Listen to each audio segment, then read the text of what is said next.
102.7. Atin pong pakinggan ang isang kwento sa Biblia ni Kasamang Cool. Ang mga unang alagad, hango sa libro ng Juan, Kapitulo 1, versikulo 35 hanggang 51. Sa libro ng Mateo, Kapitulo 4, versikulo 17 hanggang 22. Sa lupaing tinitirhan ni Jesus ay may naninirahang mga mangingisda na umiibig sa Diyos.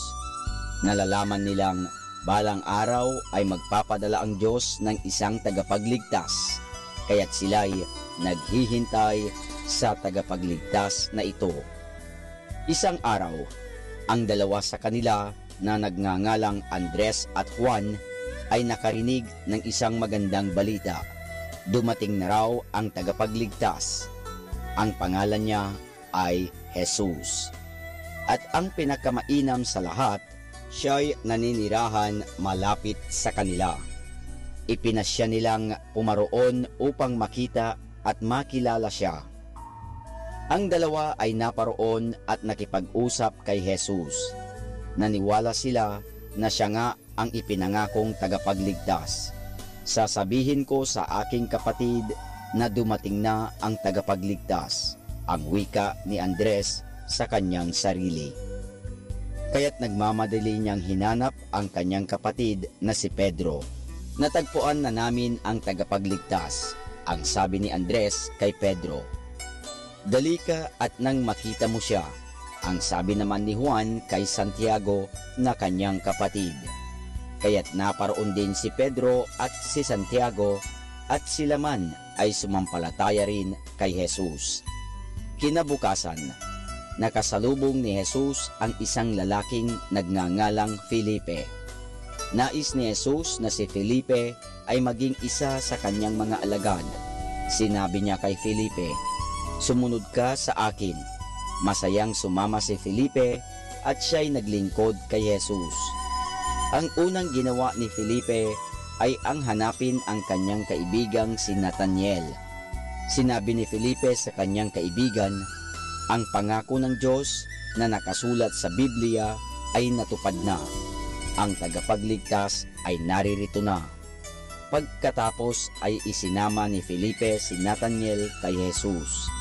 Pagkaraay, natagpuan ni Jesus si Andres at si Pedro sa tabi ng dagat.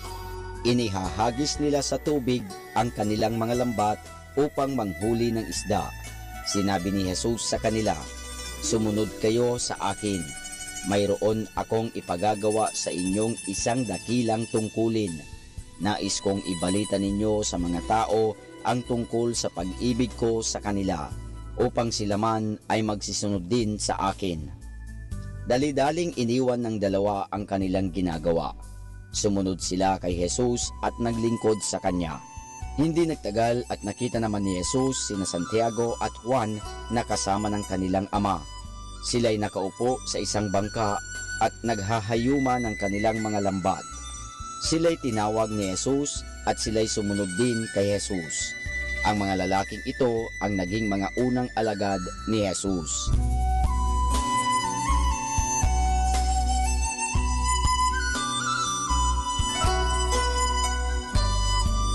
At yan po mga kasama ang isa na namang kwento sa Biblia na pinamagatang Ang Mga Unang Alagad, hango sa libro ng Juan, Kapitulo 1, versikulo 35 hanggang 51. Sa libro ng Mateo, Kapitulo 4, versikulo 17 hanggang 22.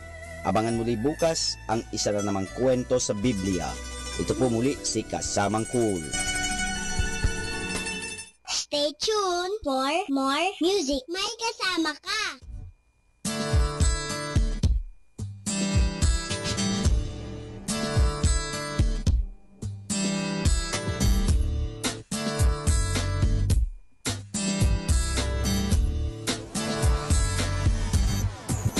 Feeling blue when I'm trying to forget the feeling that I miss you. Jealousy swells in the water.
just creeps into my mind.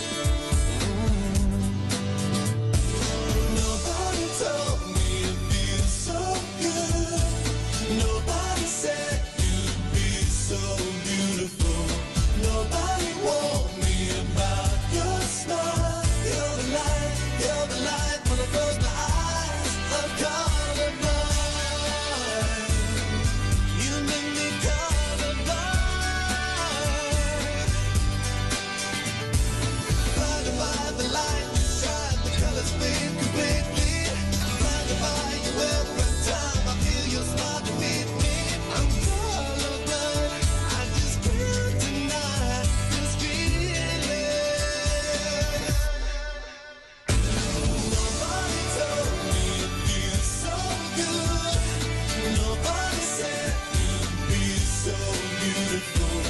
Nobody warned me about your smile. You're the light when I close my eyes. I'm colorblind. Nobody told me it feels so good.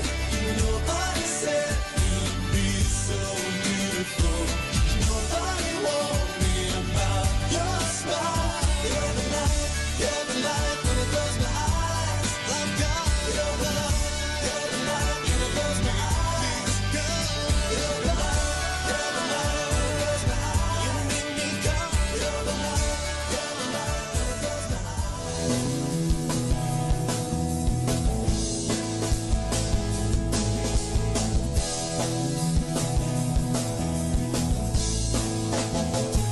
Muling lalapit ang liwanag sa paligid at ang tinig na sa akin nagsasabing napipigilan mo.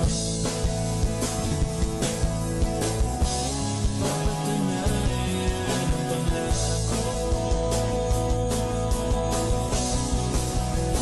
dahil kailangan ka, kailangan pa kita natin na iba. At kahit pa hindi mapigil sa mundo,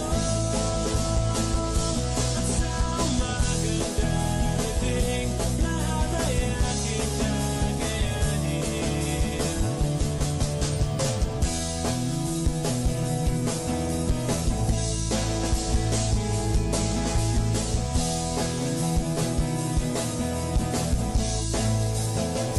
Huwag mong iisipin